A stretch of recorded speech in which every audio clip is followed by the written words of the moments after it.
This raises a question, and I think it's one that I and several other people I talked to in anticipation of this podcast were asking.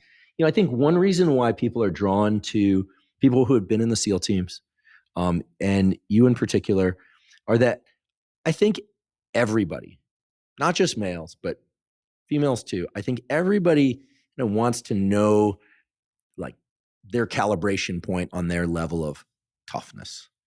I think people wonder, I think when people talk about buds and all that, I think a lot of people wonder, would I make it through? Right. I've certainly wondered it. I haven't spent hours on it. I went my path. I'm happy for the path I went. But I think people wonder, like, do I have this thing that supposedly buds selects for? And if I don't, like, how tough am I or not tough am I? I think that we all can look at other people physically, and I'm not somebody that does a lot of this. I know some people are really obsessed by this, like, oh, that person has like an 8-pack with like veins on their, like, I don't understand that. That's not me, but I understand some people do that even to the point of pathology.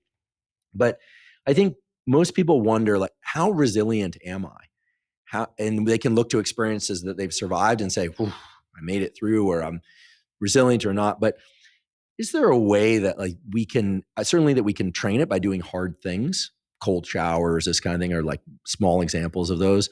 But do you think it's even an important question to ask?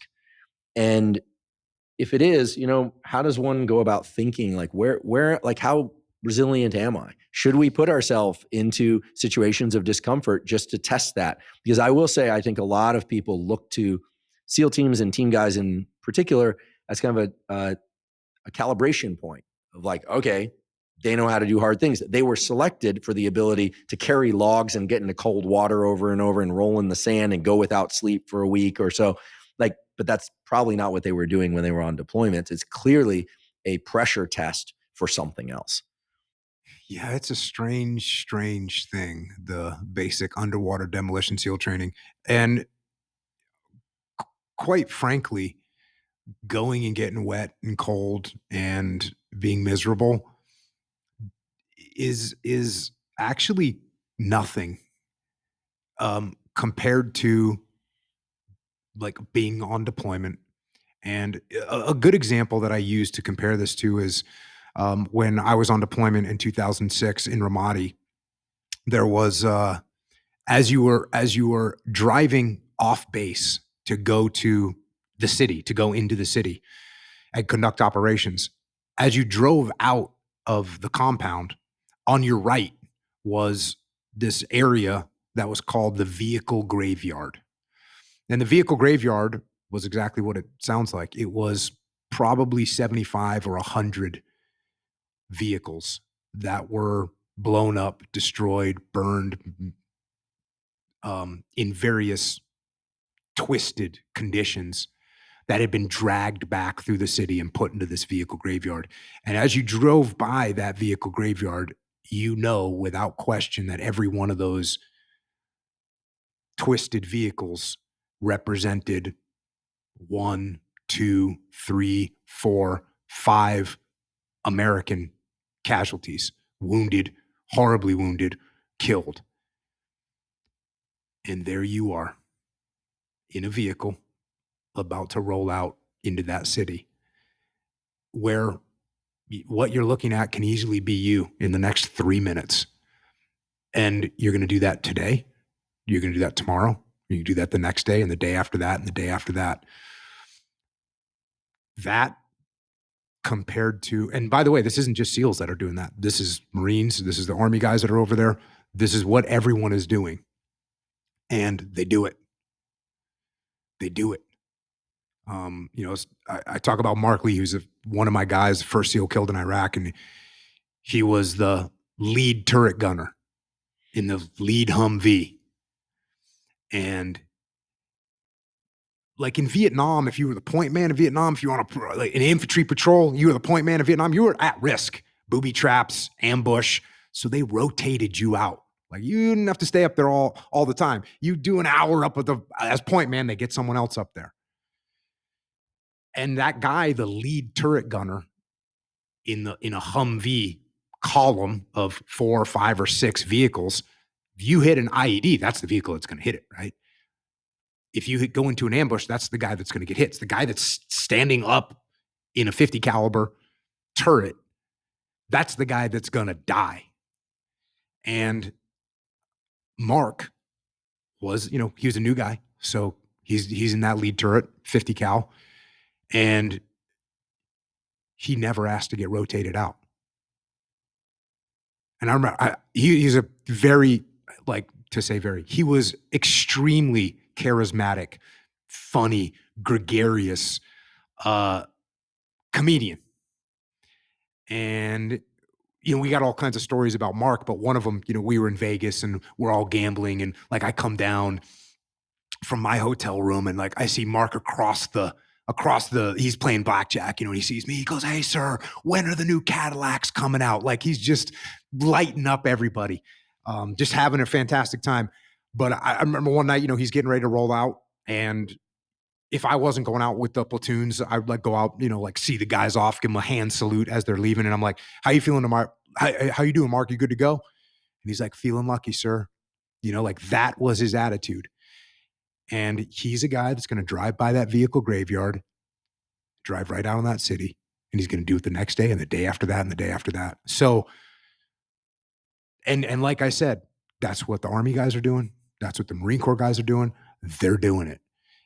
And so, as much as the mythology around basic SEAL training goes, to me, that's that experience in combat and what guys do is infinitely harder and infinitely more important. Now, all that being said, basic SEAL training is a very strange laboratory for human beings. It is a very strange laboratory for human beings, and it's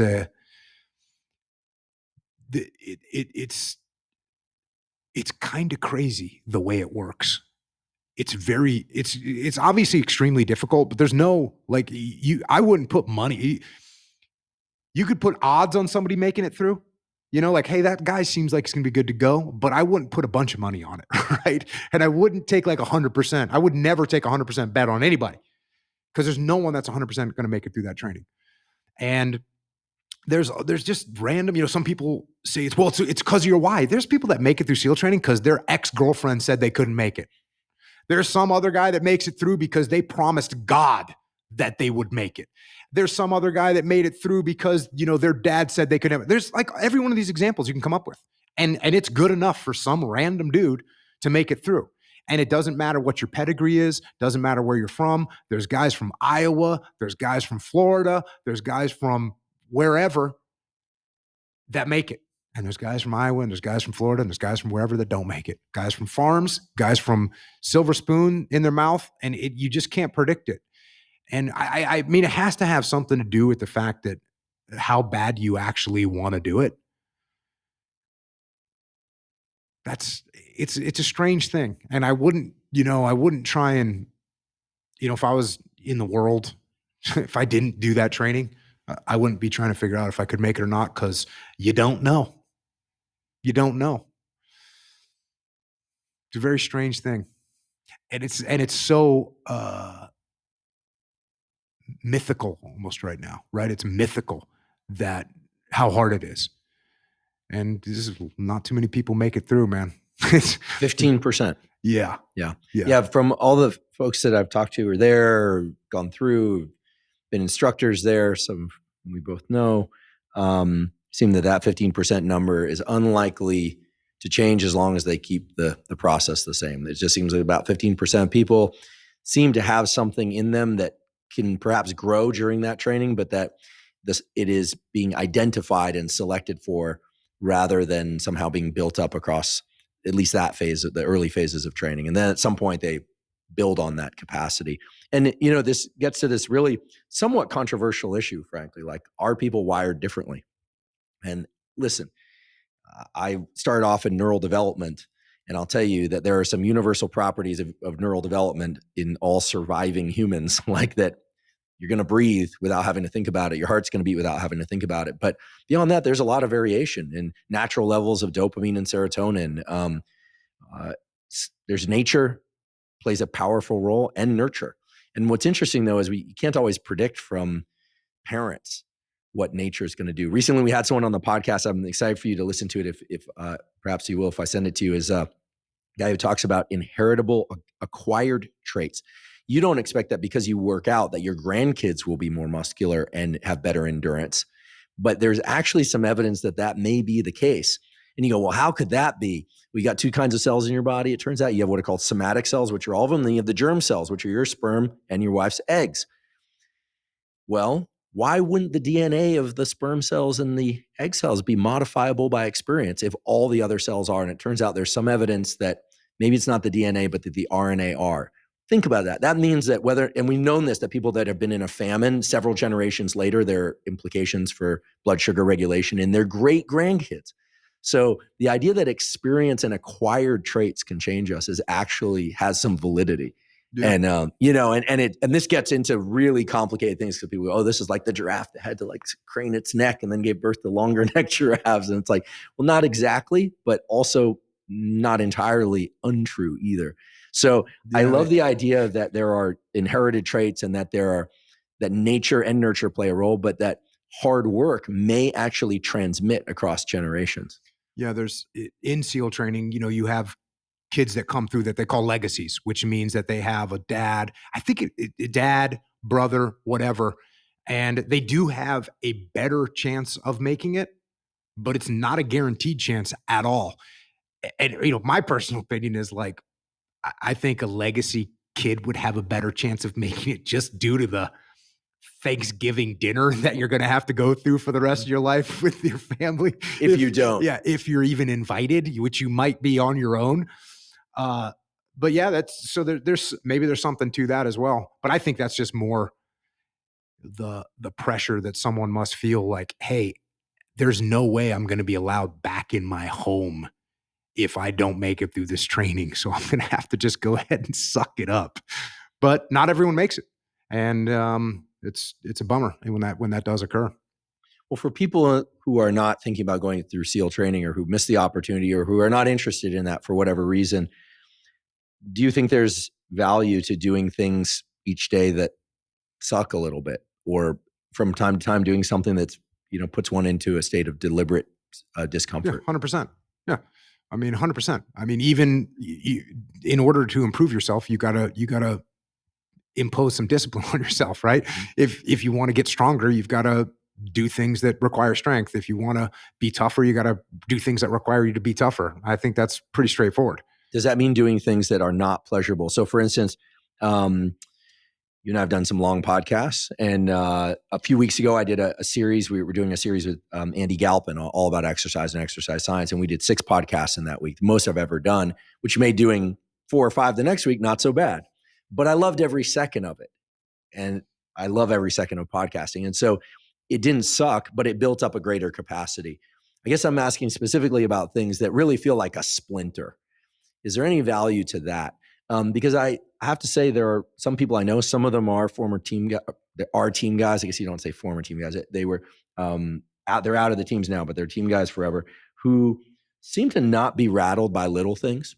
Those guys in particular, they don't seem to be rattled by little things. And then I know people that, they get the wrong size coffee at a coffee shop and they dissolve into a puddle of tears, right? So there does seem to be something to this whole like mental resilience thing and flexibility thing. And I try and do something that's uncomfortable to me about once a week, something I really don't like.